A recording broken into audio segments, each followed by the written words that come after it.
How's it going? Welcome to Money Talks. This is the first ever episode of a series I'm starting. Hopefully we'll do weekly episodes where I talk to different people that are invested in the stock market, in cryptocurrency, or in other various investments. On this first episode, we have TheSmithPlays. You guys probably know him if you followed me for a while. He is a YouTuber first and foremost, but he's also recently gotten into music. So today we're gonna sit down and talk about all things cryptocurrency, stock market, and investments with Pat. If you enjoy the video, definitely give it a big thumbs up if you wanna see more videos like this one. Leave a comment down below letting me know who else I should have on the show. And of course, make sure you subscribe if you haven't already. Enjoy. How's it going, everyone? We're here with TheSmithPlays. You guys know him, Pat. And we're going to chat about some stuff we haven't chatted about really anywhere else on the internet, I would say. This is kind of the first time we're doing some of these questions and getting a little bit deeper on some of the things that Pat's done in his past, in his business, in his career. Money talk. That's what we're going to have going on today. So let's just kick it right off. First off, what was your first job? First job was working at a golf course. So I was, it was like my only, what I would say is like real job I've ever had. So that was like 15 years old and it was just like a back shop guy. So like literally I was just like cleaning clubs, driving golf carts, picking up balls in the range. Like, I honestly, I really liked a lot of it because I just got to listen to podcasts. So back in the day, I would just listen to like YouTubers' podcasts and just be like, man, I wish I was a YouTuber. So is that when you got into Joe Rogan? Man, the podcast I remember listening to most was actually Painkiller Already. That's OG, Woody's gamer tag, right? Yeah, like gamer podcast with Woody and like FPS Russia. Nice. So that's awesome. Yeah, that was a big thing. And then the one thing I really remember though also about that job is I had this like person who was in a senior position, not really directly my boss, but they were just, I guess it was even worse because of that. They were like super, super strict and just like they had ridiculously high expectations. And I just remember that irked me so wrong. I hated being told what to do and stuff. And I think like even from that age, I remember very clearly thinking like I don't want to have to work for someone when I get older. Yeah, definitely. Do you remember what your pay was for your first job? Minimum wage. It was $10.35 an hour. Okay, and that's Canadian, right? So like $7 American. Yeah, that sounds about right. About right. So you said you didn't want to work for someone else. Does that lead you to what you would say? What is your dream career? Like, is that what you're doing right now, or is that something else? I mean, at the time, it definitely led me to my dream career. Cause like I was just getting into YouTube when I was doing that job. Mm-hmm. And I even remember like, this was like the Black Ops 2 days, like work being a conflict with like DLC drops. Like I had to pay someone to take my shift for the drop of Origins because I needed to get like gameplay and all that stuff. Yeah. You literally paid someone else to take your shift because you couldn't find someone. Yeah. Hey man, respect. Yeah. Okay. In the end, it paid off. But yeah, so I think like, I mean, throughout all of like that era, certainly YouTube was always like the dream job.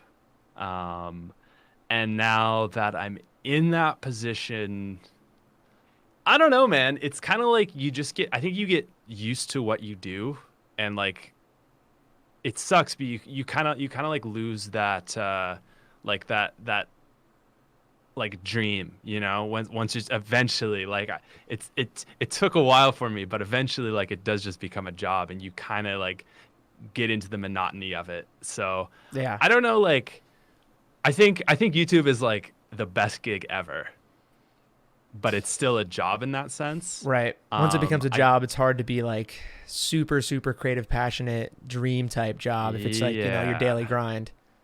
It's harder for sure. I try to like switch it up and that helps.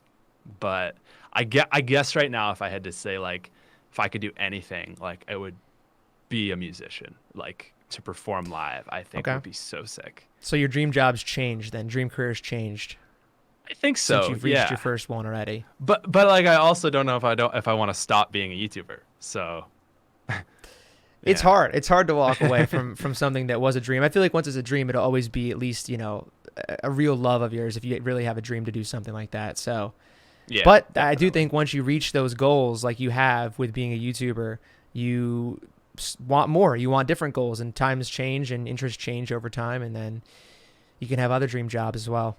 So I Yeah. guess with that being said, would you consider yourself a YouTuber or a businessman, entrepreneur, or some other title? Yeah, that's a tough question. Cause like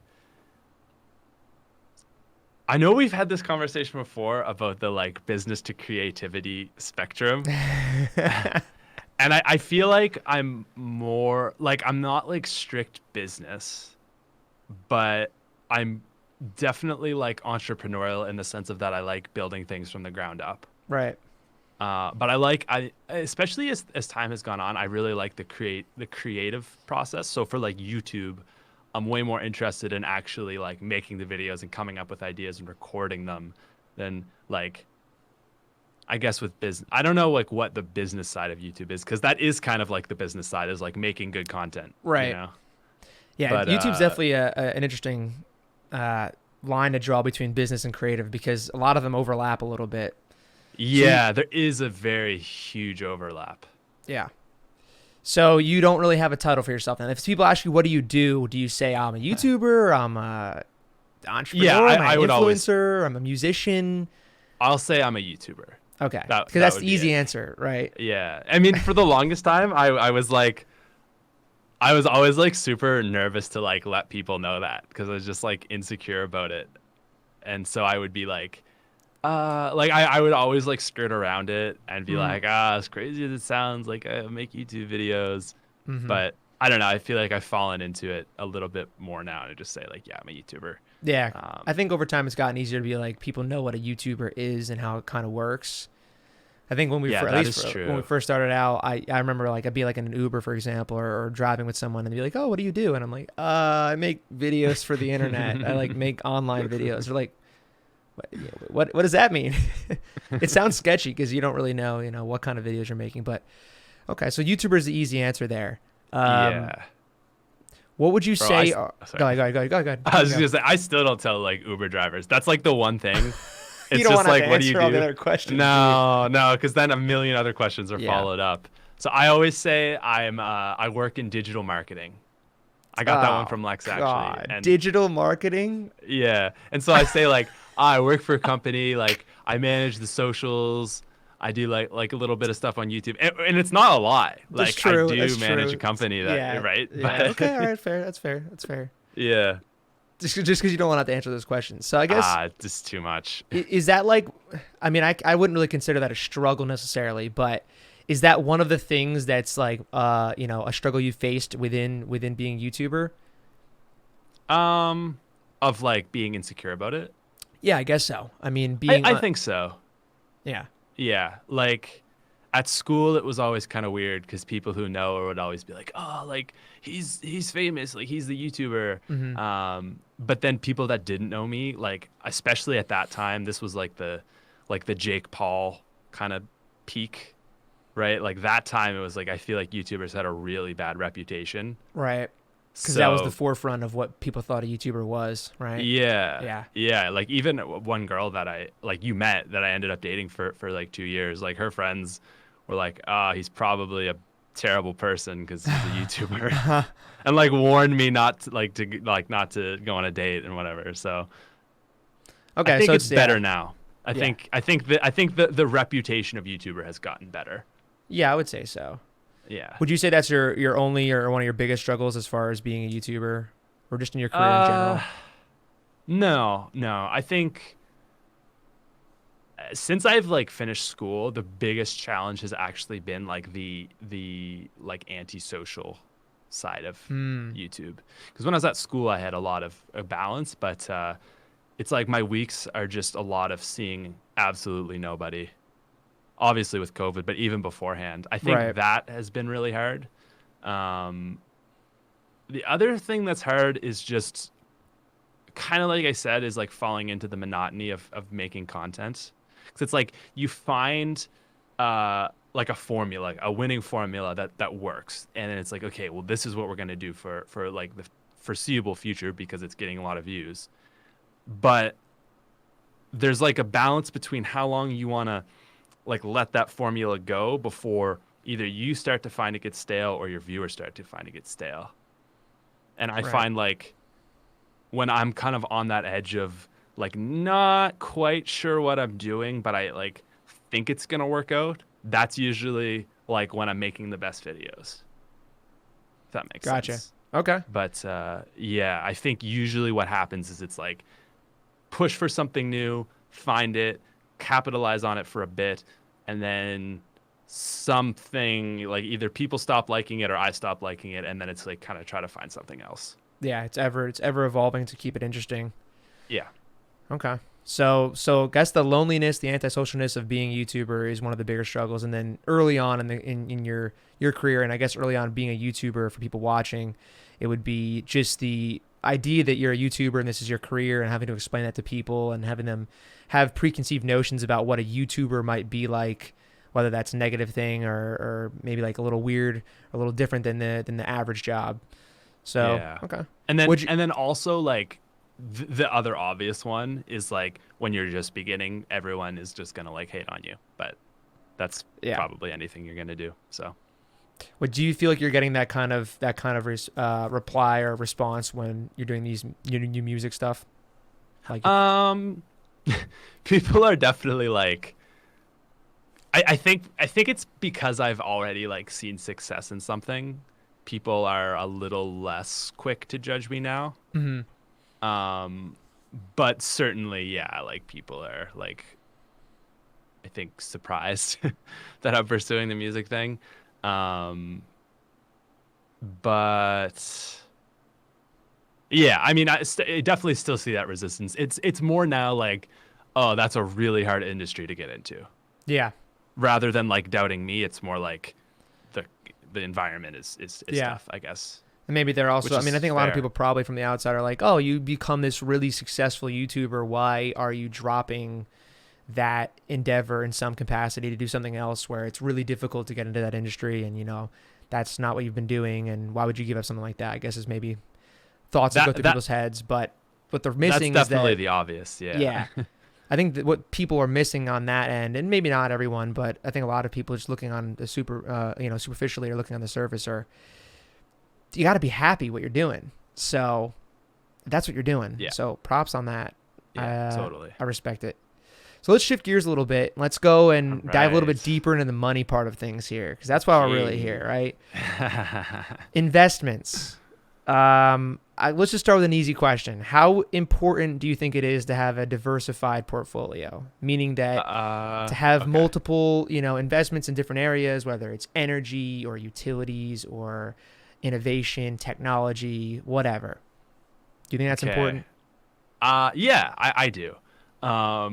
For the longest time, I wasn't really a big stock guy. I was really like a S&P 500, just straight ETF it out and just go for that long time sort of compound. Mm-hmm. And I guess you could say that's like a pretty big Yeah. diversification, right? Because it's just a conglomeration of all the stocks of like America, for example, or wherever. Um, I mean, that was me for a while, so I guess you could say I'm pretty big on diversification. I feel like I don't know, man. If you're like YOLOing everything into Tesla, it's like I mean, if it's like $500, like okay, but you know, like Yeah. it just doesn't seem smart if it's like a significant amount of money. Right. Right. It's all relative too. Like $500 to someone might be worth, That's true. a significant portion of what they have on, in their bank account. So yeah, but okay. So you would say that diversified is important. Do you more like pick individual stocks now that you like, or are you still mostly investing in index funds and mutual funds and ETFs? Yeah, still mostly on that side of things, like on the like ETFs, a few mutual funds. I mean, I kind of cut like the last year. There's been like a lot of hype. So like the ARK funds with Cathie Wood Okay. Yeah. is a big one. I mean, a few stocks certainly. One sector that I think is really interesting is the like medicinal drug Mm-hmm. sector. Yep. That's done like crazy this last year. So that's an interesting one. Like companies like MindMed, Numinous Wellness, a lot of them are Canadian, which is easy for me to get in. That's interesting. And then I mean like a few of the other big ones like Amazon, Microsoft, Gotcha. you know. Some of the more stable blue chip Yeah. type companies. So for the medicinal companies Yeah, I you've gotten don't into, yeah, what I are don't you wanna like? say What the word. percentage wise would you say is what you're willing to put into something like that? It's a little bit, maybe it's definitely newer, but more risky. What would you say is like a percentage you're comfortable putting into something like that? I think something like that, I think it was like maybe 1%. Okay. So not a lot. So just dabbling just to see if, Just yeah, risk rewards yeah. there, potentially make some big returns. Are Yeah, you are hold you it. the kind of person who is gonna takes profits once you up a little bit? Are you in it for the long haul? So actually with one of these, I mean I like my mine met it was like put a bit in and then I think it was like dude it's like stupid like 5-8x or something Oh over my like a few god. months. So I took my profits and then now I'm just letting it ride. Yeah. Or sorry, I didn't take my profits. I took my initial investment. Okay.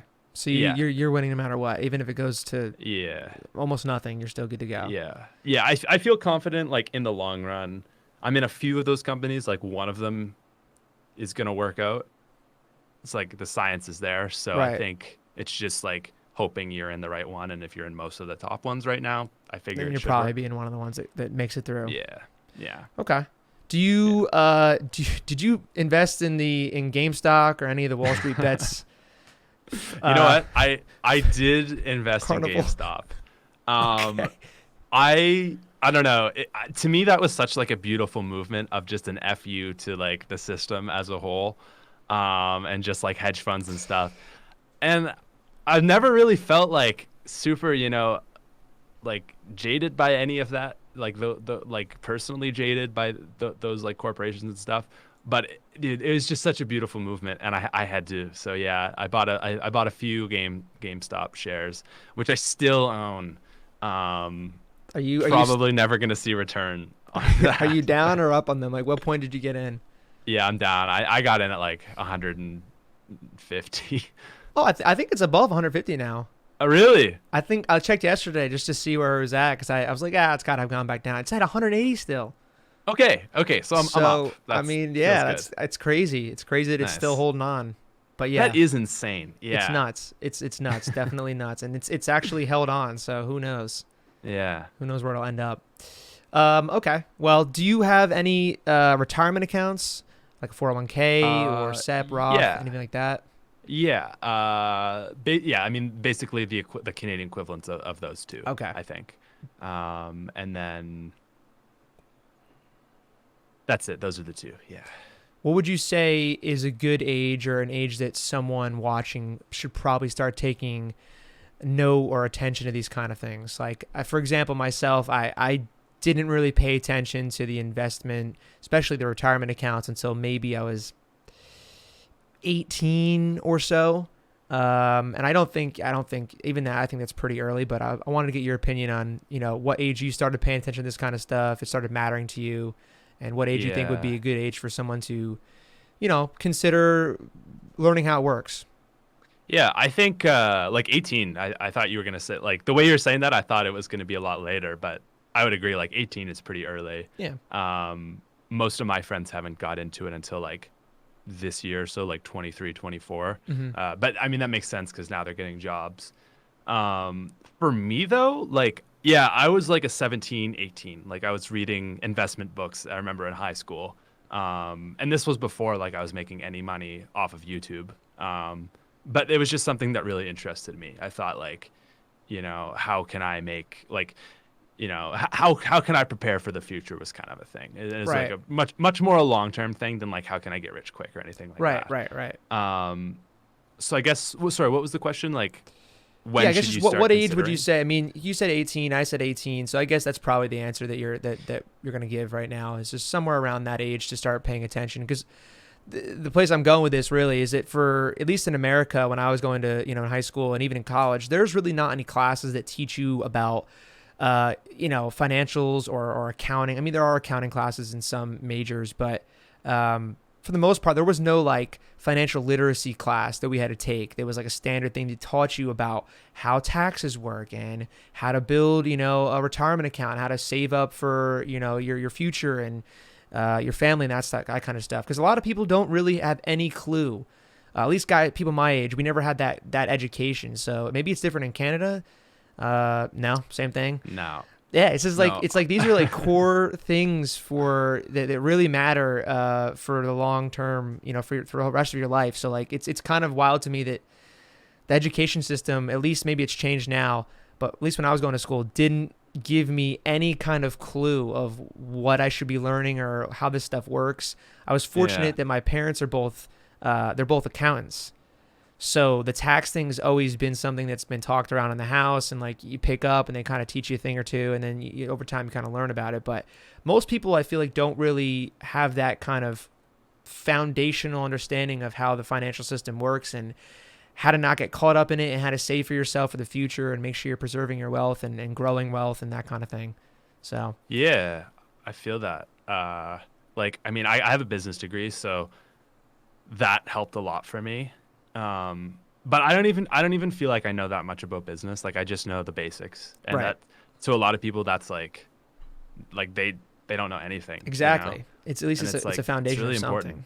Yeah. Just to navigate the world. Like I'll see like an example is like people going on about some billionaire, and it's like, well, you have like $100 billion. Like why don't you do this? And it's like people just not even recognizing the difference between like liquid cash and like net worth, and for example, right? Things like that it's like, yeah, maybe there's a problem here, but like your understanding is so limited, you can't even like identify what the real issue is, So yeah.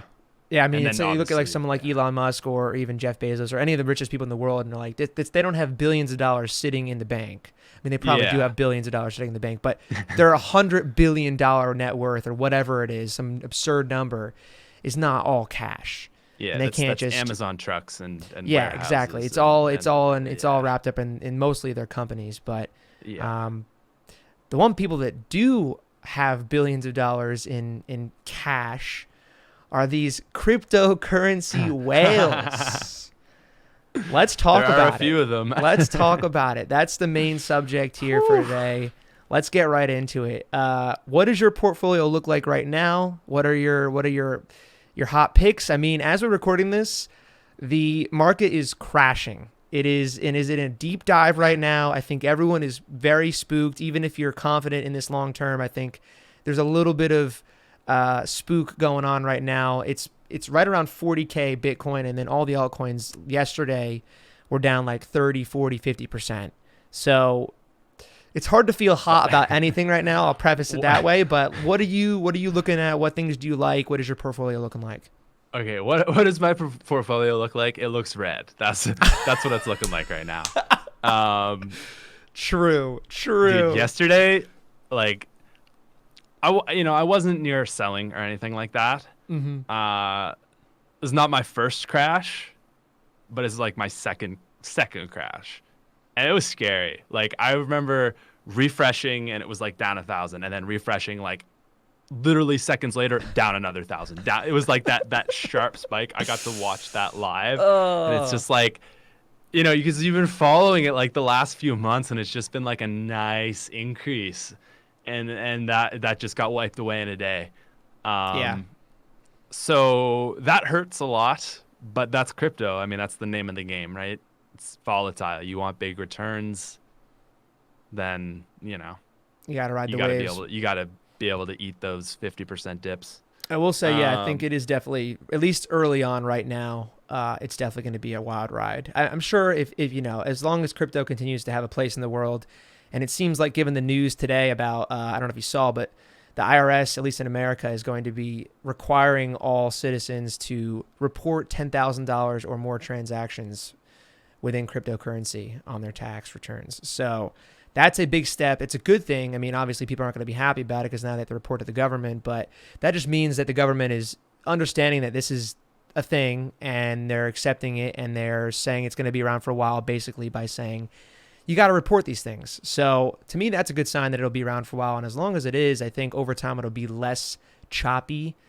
Hopefully we won't see any other days where things drop 40% in a day and, 55% over the course of 2-3 weeks. But what are some of your, I mean, I know that everything's red, but you're in Bitcoin, right? You're Bitcoin and Ethereum. What other things are you in? Mainly Bitcoin.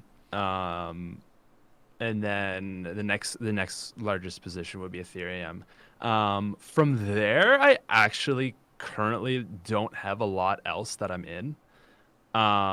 So I got into crypto back in 2017, right like December 2017, right before everything blew off. Bought at all the all-time highs, and basically like just ate it obviously after like 80% loss, and then never looked at like my account again for probably 3 years. So the other things that I'm currently in right now are actually not a lot. So the next one would actually be Binance Coin. Okay. Which wasn't by choice, but it's just blown up so much. And then Nano, Stellar Lumens, Ripple, and Litecoin. Okay. So there's Go ahead. there were a few other that I was in back in the day, like like Neo and IOTA and like Icon, all these ones like people in this market probably don't even hear about because they just, they were going to be like the Ethereum killers, and they've all just kind of dipped away. So a lot of those like that I have currently are just things I've just held on, and I'm like, you know what, I like that enough. Like, okay, so these are all plays from the last cycle. Yeah. Okay.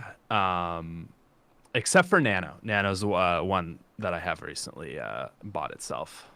Okay. So you're primarily Bitcoin, Ethereum. You're playing the big boys. Pretty flat. Okay. Yeah. There's a few other like I feel like I should be in and would like to be in. Like Cardano's a big one, obviously. Mm-hmm. I don't know. Just I think being lazy. Like I probably was thinking about it 4 months ago as well, and was like, whatever. Right. Well, Binance Coin's been it's been doing really, really well until the crash, obviously. Yeah, but it was up a ton. The thing with Binance Coin is like as like from a fundamental side, like I don't like it. Right. Like I wouldn't buy any Binance Coin right now. But like it's just done so ridiculous over the last like 6 months. Like I'm not gonna get rid of it. See, to me, I have no interest in it from a utility standpoint. Well, I guess I do have a utility standpoint, but no, like a fundamental standpoint, it's just a coin for an exchange, really. But the reason I bought it, and I only bought like 2 of them, was for the fees, because I'm on Binance now as well. Oh, okay, yeah. And the fees with Binance Coin, or using Binance Coin to fund the fees, is significantly better than paying on Coinbase. To the point where, like, if I'm selling big amounts at some point, it's going to be worth thousands of dollars difference in fees to use the Binance Coin versus to pay in US dollar. For selling too. For selling, I think, for buying and selling. Oh, I didn't know that. It give you basically a 25% discount on using Binance Coin versus whatever other currency. So that's why I bought it. And now I'm like, dang, bro. I bet you a lot of other people are in the same boat, especially these whales that are like, hey, man, I got to sell, 1,000 Bitcoin. I'm going to pay, a hefty fee to do that, or I can use Binance Coin as a way to get it much, much, much cheaper on the fees. So I might as well pick up the Binance Coin, and I think that's why it's driven the price so much higher because of the market. So they're also burning tokens, though. They are. Yeah, so that's driven it definitely up helping as drive well, the price up. Yeah. Yeah. To me, I agree though. I think that one's one that's just like, it's kind of, I'm using it for that utility only, and that's the only value I really see in it. And then if you want to try to make money on it, I'm sure it's probably not a bad play in a bull market. If we're still in a bull market, I don't know. Are we, dude? We're free floating right now, right? We'll see how this podcast ages over the next couple weeks and see where we end up. But okay, so you're primarily big 2, Ethereum, Bitcoin. Yeah. If you had to pick one of those 2 over the next 5 years to be the outperformer, the best performer, which one are we picking? Ooh, of those 2? Or But maybe it's any coin, but it seems like to you those are the two that you're most interested in. So I would assume that would be one of the two. That's true. I mean, I think that those two are the safest, is more Right. so. Like, Okay. I think those two have kind of solidified themselves in the space. So I think there's much more certainty that Bitcoin and Ethereum will be existent in 5 years compared to maybe a coin that hasn't quite proven itself yet. Gotcha. So as far as like I would say like more something that's more guaranteed, I feel like I mean I think I would have to say Bitcoin I think is the most certain. Yeah, I mean, definitely I would say that. But as far as potential return, so like do the best. I mean, it's definitely not Bitcoin or Ethereum. It's going to be Some random some altcoin. crazy coin If it makes it up. the one that makes it 5 years from now. So I guess let's just say, for the sake of the argument, Bitcoin or Ethereum, which one's going to perform best in the next 5 years? Because we can say that those will probably be around in 5 years. Perform better, I think probably Ethereum. Yeah, I would agree. Lower market cap, and it's still doing a lot of growing. Yeah. So. Okay. Yeah. But who knows? I mean, Bitcoin, like Lightning Network and all the things Right. coming out, it's possible. But I would also, I mean, the other thing with Bitcoin is like maybe in 5 years, there's so much like, more institutional adoption, whereas perhaps Ethereum, I mean, I think Ethereum will be pretty far in 5 years. But yeah, I would agree with say. that. I would agree with that. I Yeah. think Ethereum will continue to outperform just because, I mean, it's already done that this year, and I think that will continue. But I do think both will be around, so both are probably safe bets in that way. Yeah.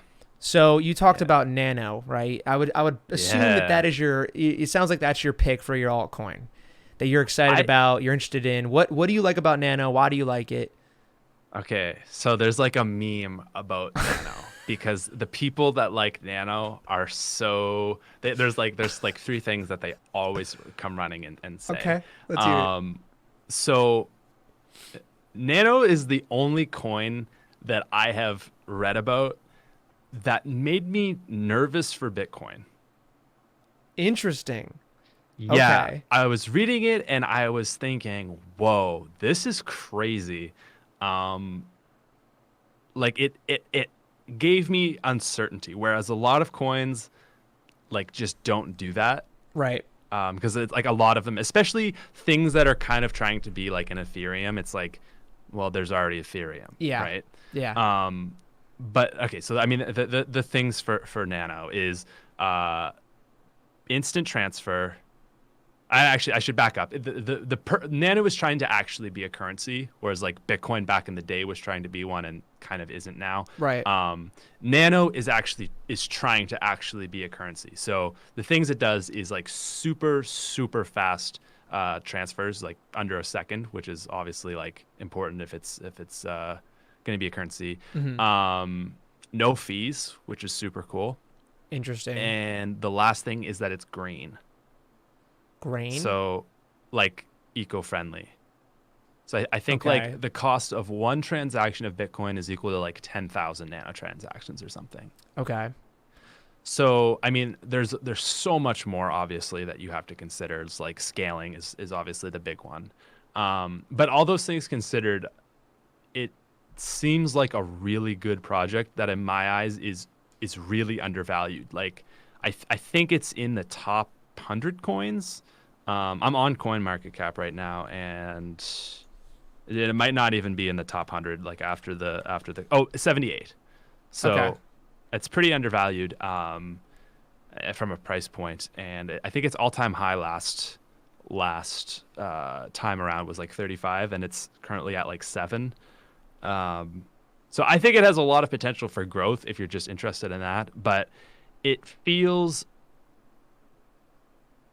like the community that is on Nano is like super wholesome, and it just feels like a very grassroots movement that I could see slowly progressing and taking over.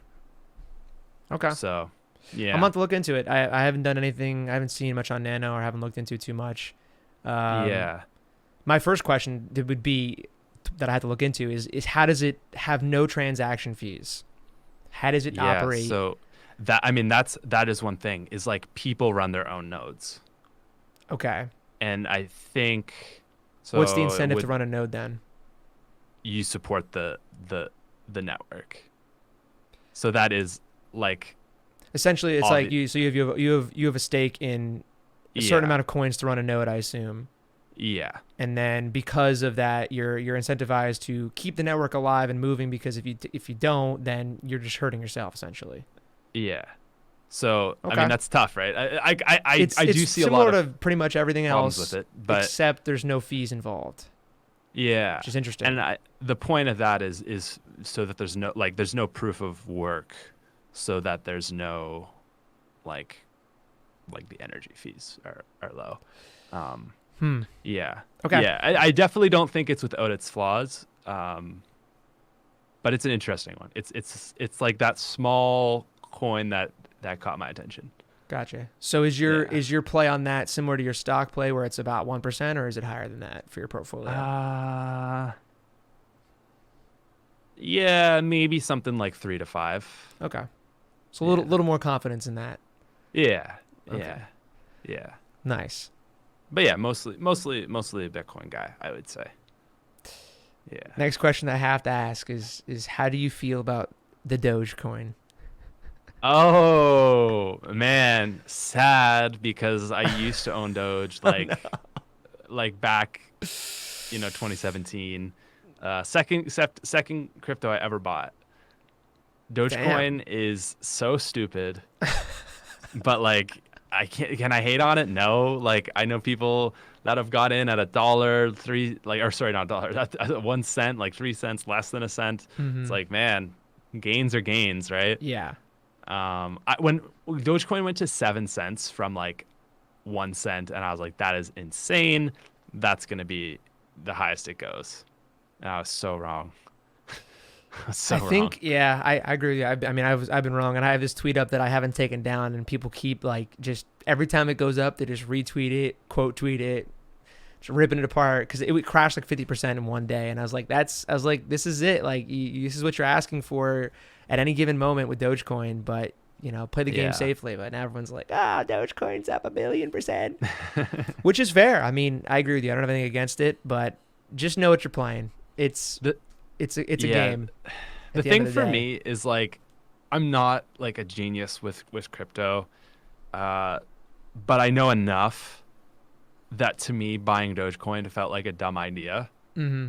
So had I even bought some, I never would have put something that would be like significant in any way, like not even like a 1% play, because Yeah. it just seems like such a gamble. And especially when you like actually look at Dogecoin, where it's like 10,000 coins are printed, I think every minute or 10 minutes or something. Yeah. Like, It's good. The supply of it is absolutely astronomical. yeah, so it's like it has to keep having money pumped into it to stay at its price. Yep. So honestly, like I think we'll see a $1 Dogecoin. Assuming this isn't, assuming we're still in the bull run or whatever, Right. I think we'll see a $1 Dogecoin. I don't think Elon Musk knows what he's talking about. But Interesting. So you I think can't- you think did you see his tweet regarding it should be 100 times cheaper, 100 times faster, or 10 Yeah. times faster and whatever. Well, okay. I mean, my understanding is like it's not that easy to just Oh no, not at all. And make in fact, it it's almost faster. I don't know if it's even possible what he said on that tweet for that to happen. Okay, because I mean, the thing is like, I've seen a meme where it's like like these guys, and they're like staring at this laptop, and they go, "Oh, like why didn't we think of that?" And it's like developers reading Elon's tweets, like, "Oh, why didn't we just make Bitcoin 100 times more efficient and Yeah. like 100 times cheaper?" It's like, yeah, it's not just like you can just code those numbers in like X 100, and then it's Yeah. Yeah, I actually watched a video from this guy, Andre, who did a really good breakdown of why that's not really possible. I mean, it is possible, but it would completely defeat the whole purpose of it, because I'm not going to get into it here, but it's a good video. Is it and like it's block size stuff? Yeah, the block size would be Yeah. way too big to the point where if it's proof of work, it'd be way too expensive to handle that block size, like the amount of transactions happening. It would just never work. You'd have to have an absurd amount of money to even afford processing transactions, and at that point, it would just be institutions that could only afford that, and that's no different than the financial system right now.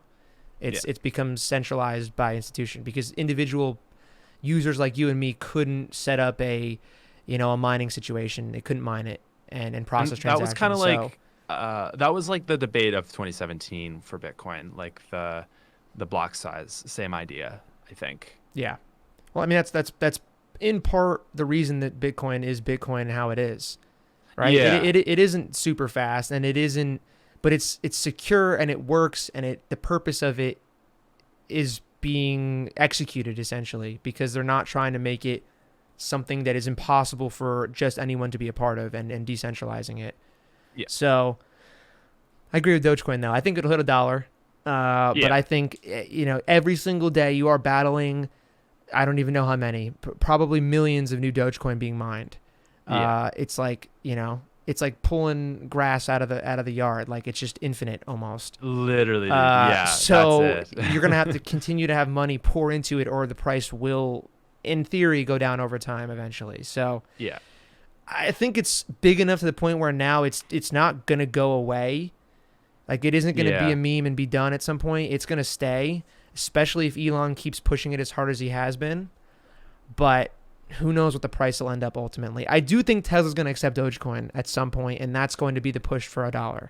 That's my guess. Yeah. I heard a rumor that 0 people bought Teslas with Bitcoin.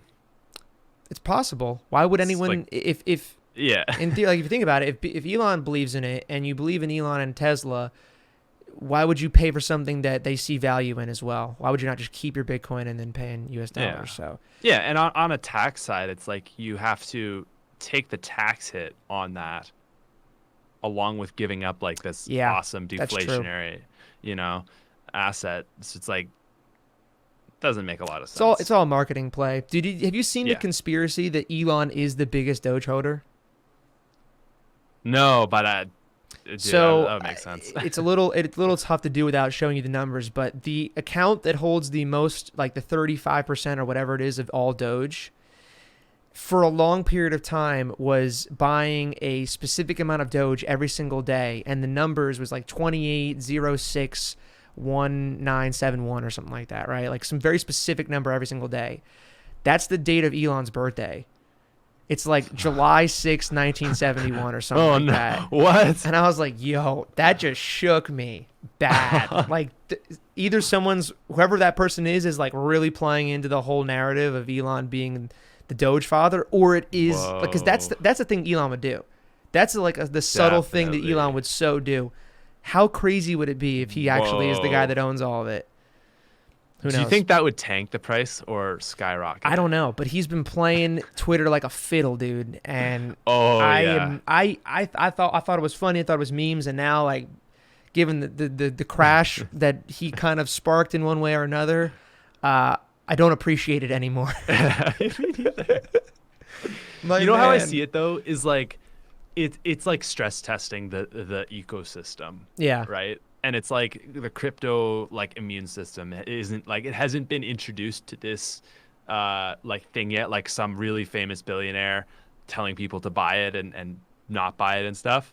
And I like over time there's going to be like a growing sensitivity to these tweets that he puts out. And I think eventually like it's just going to be like another thing that crypto develops like an immune response to. It doesn't become noise anymore. I mean, that's a good theory that I haven't really heard before, right? It's like Elon's really, really 200 IQ playing this, where he like knows it's going to do bad things in the interim, but he's basically like getting us, like you said, immune to like things that could influence the true decentralized nature of it, the true like stability of it being its own thing and no one influencing it by doing and I'm not the even exact saying opposite. Like, I'm not even saying like Elon is doing that intentionally, but like I think that effect might be playing out. Might be happening, yeah. That's a good point. Or not. Yeah. Do you have any opinions on any other meme coins? I don't know if they're memes or not. I mean, Shiba is definitely a Doge meme. Safe Moon, I don't know if it's really a meme or because people, the Safe Moon Army, man, they're a serious bunch. I don't want to step on anyone's toes here. I will disclose that I also own some Safe Moon. I had to put a very, very, very small amount of money just to see who knows what happens. I'm also in Safe Moon. Okay. Yeah, again, enough that like when I was going through everything, I forgot I'm in that. Yeah. Yeah, my brother was interested in it, and I thought I'd just like ride that train with him so we could have something to text about every day. Yeah, there you go. Again, if this isn't the end of the bull market, I'm sure it's gonna boom again. Mm-hmm. It sounds like like literally a Ponzi scheme. Like that's the whole purpose of it. But it's like, you know, if you can just like get out before the rug gets pulled under, like you should be okay, maybe. Yeah. The way I see it, go ahead. No, the way I see it with that, and even with, I have $50 of Doge that I bought at 5 cents, which is actually worth like something now. But I'm paying my dues. Like this is the ride we're taking. I want to be part of all the stuff that's happening, and if it does go crazy, I mean, great. And if it doesn't, I lose, you know, my $50, $100, that's really in my net worth, really not. It's kind of like going out for the weekend, essentially, like buying a couple of drinks. Yeah. So it's not going to change my life. That's how I see it. I'll play it that way too, just to have fun with it and see what happens. But yeah, it's very possible that it is totally a scheme. I mean, it's like you look at the people promoting it, and it's like if I was gonna like pin like sketchy YouTubers onto a crypto scheme, it's like the people I would pick. I wonder who runs the socials, man. Like who's making these graphics? The graphics are great. Like they have a great, you know, social team put together there, but also, like, I don't know if it gets put on any sort of exchange. That's what, yeah. If it gets put on like anything, it will probably do some damage for a bit. Because the process to buy it is it's a pain in the butt. And can you buy it on Binance? No, right? No, it's not even on Binance. Okay, that's when you know it's not. Like, see, for the U.S., Binance U.S. is like way, way, way less available coins than you have. I have to go through like way too many loopholes to buy anything that's like a really small cap. Anything that's not like the top 50 is pretty much inaccessible unless you have to go to exchange to get to it. So Safe Moon was like a 3 or 4 step process for me to just buy it, which is ridiculous. But you gotta like buy the BNB, do the pancake swap. I didn't even do pancake swap or Uniswap. I did it. I think Binance. I think that was either Bit4X or KuCoin, one of the two. I forget which one it's on. But yeah, I basically just had to buy Tether and then transfer. I had to buy Ethereum or Bitcoin and then transfer it to Tether, then transfer it over, and then convert it into Safe Moon. So I now have 1 million Safe Moon, or like 100 million Safe Moon, or some shit. Dude, can I just say that's like the most frustrating thing? It's so stupid. People look at like the total number of tokens they have, or they look at the individual cost per token, and they do these numbers of like, what if it goes to $1? I saw people saying like Safe Moon could go to $1, and it's like if you do the actual calculation on that, Safe Moon would be worth more than the entire wealth that exists on Earth. Really? Is it that much? Yeah, because it's like 0.000001 cent, dude. So for it would have to like it would do something, you know, like a 10,000, 100,000 x. Yeah. From like a 1 billion market cap or whatever it's at. So that's crazy. No. Yeah, maybe hit 1 cent and see if that does it for you. I don't know. That's actually really funny that you put that out there, because that's something that I see a lot, especially with Bitcoin, that like really frustrates me, that people that don't are really getting in the space and are new, which is kind of the audience I really want to talk to here. It doesn't matter if you have a fraction of a coin. I know it doesn't look as appealing as having a 10 million Doge or 1 million Doge or even just 10 of something. Having like 0.05 of a Bitcoin doesn't look appealing, but it's the same amount of money you're putting in as putting $5,000 into, 10,000 Doge. And maybe it feels better to have 10,000 Doge, but at the end of the day, like, you got to pick the investment that you think is going to do best, that you understand what you're working with. And it doesn't matter what fraction of the coin you have. it kills me because the people to this day, like I have arguments with my friends. I'm like, hey, why are you doing this? Don't play in these games. Like, if you want to really be serious about this, do your research and pick things that you think actually have good value. And that if that means going for Bitcoin and you get like a 1/100th of Bitcoin, that's probably the best play, even though it doesn't look appealing. Yeah. So I know there's a big push for people to talk in sats. Yeah, it's like but it's the math is hard. People that are not like quick on the numbers, it's really not easy to do. What is it? It's 100 million per Bitcoin, right? Or 100 million. Yeah, 100 million per. Like, good luck doing that math in your head. Yeah, super hard.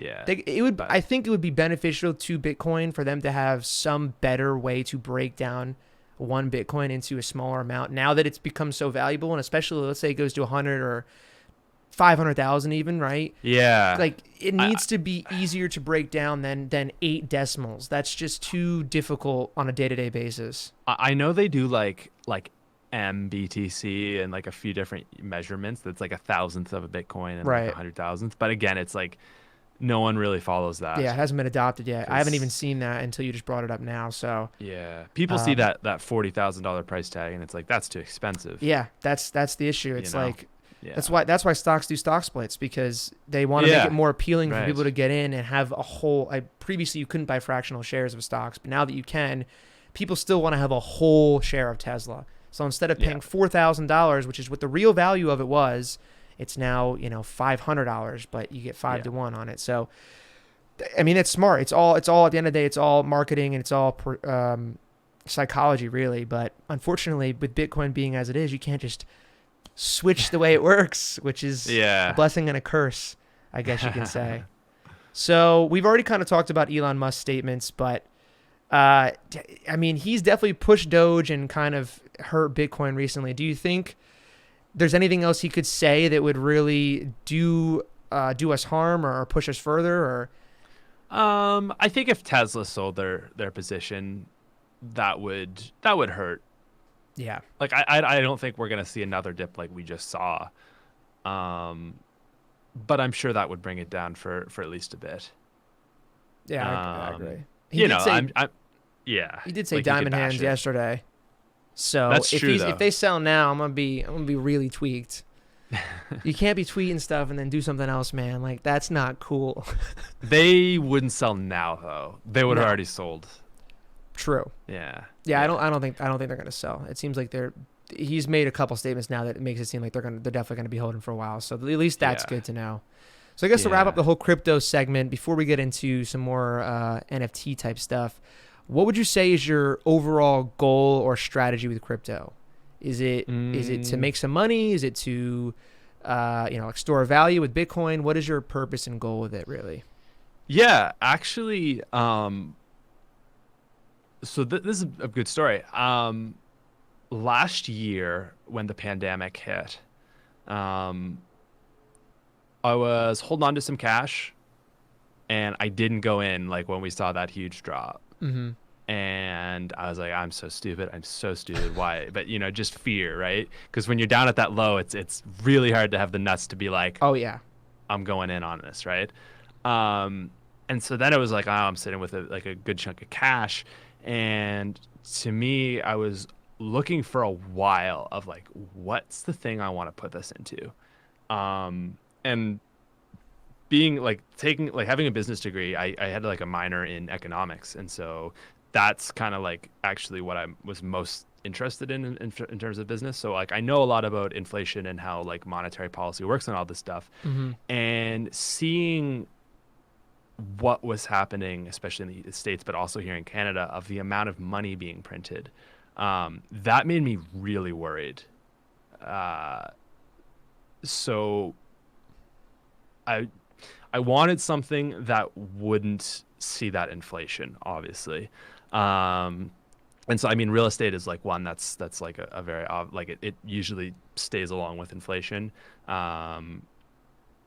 But ultimately, like I a lot of actually was talking to you. And I mean, I've known about Bitcoin forever, right? But it was like the end of last year where I really kind of made the realization. It was like, oh, this is the thing, like to store your value. Right. right? So that like, is like my number one goal. It was like, it was like just a place to not lose the value of my purchasing power over time. Gotcha.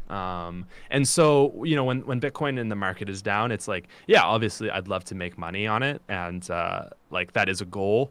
But when things are down, it's like the core principle never changes. And so that's why I feel really good about Bitcoin. Right. Yeah. So That makes long sense. run, yeah. Long run store value, because I kind of have to agree with you with the amount of money printed in the last year. It's going to catch up at some point in some way.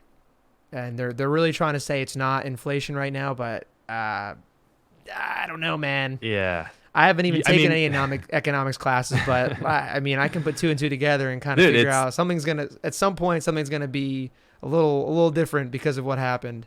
yeah, I mean, it like you could try to like do all these like crazy things like the consumer price index and stuff, which just lumps different things that people buy together. You can do all this stuff and say there's no inflation, but like it's like I said, it's logical. At the Like end of you the put day, more man, money it comes in. down to numbers. Yeah. And I think as the pandemic ends and we start to see more people going out, like one of the other things related to inflation is like the velocity of money. So just like how much money is moving basically. So like Hmm. I pay a hot dog vendor and then that money goes to like a supply chain that like sells him hot dogs and that money goes to the employees and the employees buy. So it's like that, just the whole Right. cycle movement of money. It's like as things open up again, people haven't been spending a lot of money and there's like a very high amount of savings actually right now. So I like it's my prediction that once things really open up in the next year, you're gonna see like the money supply has increased, the velocity of money is gonna come up to that, and then we're gonna see like more inflation. Right. Yeah. Great So take on it. there's Great my take. call. Yeah. I agree with you on pretty much all of that. As crypto is now maybe more than ever a good store of value or idea for a good store of value when inflation is likely to happen in some way, shape, or form because of the pandemic. So Yeah. that's awesome. Let's do some NFT stuff real quick, and then we'll All right. wrap it up. But Sure. what are your thoughts? NFTs, I think you said the same thing that I was thinking a couple months ago.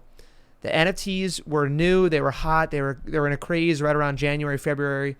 And since then, it has definitely been a bit of a bubble burst because Yeah, the, it's the token value of some of these exchanges for NFTs has come down like 70 to 80% on a lot of them. And I would say that the general sale price and the amount of sales has definitely decreased on some of the things I'm on, like NBA Top Shot is a good example. Way less volume of sales going on now. They're doing a lot of pack openings, but like January, February, there were some ridiculous $250,000 sales, and now there's been nothing big since then. So how do you feel about it? Do you own any NFTs? Let's talk about that. Yeah. So but that was my stance. It was like it was in a bubble. It was. I don't own any NFTs. I've actually considered maybe selling like the songs that me and my friend make as NFTs. I thought that would be cool, but we haven't got on it. Yeah, I think there's going to be a use for it. It's really interesting, but it's a bit of a weird spot right now. Yeah. Because I think it's gonna follow crypto quite a bit, and it's like I don't know where we are with crypto right now. Right. So, Right. Yeah. If crypto continues to, the market at least overall continues to go down, I'm sure NFTs Yeah. won't have a very easy time continuing to make their play on the scene. I do think, yeah, I agree though. I think it was in a bit of a bubble, kind of like the first time it really started taking off with all the publicity and news coming around all the sales. And now I think it's definitely coming back down to earth a bit. But I do think long-term NFTs, digital collectibles, just digitalizing everything from money to like art to collectibles, whatever it is, music. I think that's just like where everything's going to go. It's already been going there for years, I would say. So I don't think this makes any sense and this would be any different. So I definitely think they'll be around, and I think at some point they'll come back up to, you know, the value or the, you know, the transaction volume that they were doing at one point. But I only own some NBA Top Shot because they're cheap and affordable. I can get into. I saw one of the Beeple. There's this Beeple raffle of these two bulls doing it, like this the golden bulls doing it. I was like, man, that's such a savage. Like, I love it. So I was like, hey man, I'm gonna try to bid on it. See what happens. I know I probably won't win. It ended up selling for like 1.6 million. I was like, yeah, what was I thinking, bro? There's no way I was ever getting that. So, that's hilarious. It's great. Yeah, if there's anyone that made it well, it's Beeple. I mean, props to him. He's been putting in the work for years. You can't say he didn't earn it, you know? No, you really absolutely can't. respect. So, good for him. All right, last question. Sure. I'm going to do this with every guest that we have on this show. I want you to pick any investment. It can be a stock. It could be cryptocurrency. It could be, you know, an NFT, whatever it is. $100. Do you think it's going to perform the best over the next year? I'm going to actually put $100 of my own money into it, have a portfolio of all the people come through, and see which one does the best. Oh, man. So in a year's time? Yeah, I think because it's, you know, already halfway through the year, I would say we'll probably cap it at like halfway through next year when we actually determine who won. So I want to give you a crypto, but I think in a year we're going to be back down, like for sure. My gut wants to say the bull cycle isn't over, but like also that's like confirmation bias. Yeah, I don't know right now. Exactly. I feel the same exact way. But could I give you a crypto and you have to pull out like in September? Okay, maybe, you know, for the sake of, you know, you're probably not gonna be different than other people that come on that believe in crypto. We'll call it end at the end of this year, so December. Okay. So you don't know if it's gonna be. Who knows? I mean, no one knows really. Okay, I want to give you Nano because I think it's a fun one and it's got potential. So that's good. I like that. So the real question for me is how am I going to get Nano? Because I don't believe it's available on the U.S. exchanges yet. Okay, but I will find out. I will find out, and I will buy my $100 of Nano. Probably a good time to buy right now, right? I'm assuming it's down with everything else. Yeah. So yeah, I mean, all-time high, like $35. I think it's sitting at $7. Look, $8.97 right now. Okay. Oh, $8.77 just went down. Yeah. Yeah, it looks like it's a bit down off of where it was over the last couple of months. Yeah. As we're sitting, 18. Yeah. There are only five coins that five coins that aren't red over 7 days of the top 100. Polygon's one of them. It's almost up 100%. Yeah, dude. Ooh, I got in that the best time, bro. Yeah, no, not me. I just kept seeing it on Twitter. I was like, man, you know what? I'm just gonna throw a little bit in there because I have some money right now, and it's up. I don't know, like 150% still after crashing, which is insane, truly insane. That is nuts. All right, man. Well, I appreciate you coming on. Anything else you want to say? You want to plug anything before you head out? Oh yeah, I guess got a new song dropping Saturday the 22nd. Daydream by Cottage. Awesome. I'll definitely link that in the description down below. Definitely check it out. Maybe there'll be NFTs coming soon. We'll see. Possible. We'll see. Yeah. But I appreciate you coming on, man, and have a great day, dude. See you. Thanks. Take care, guys.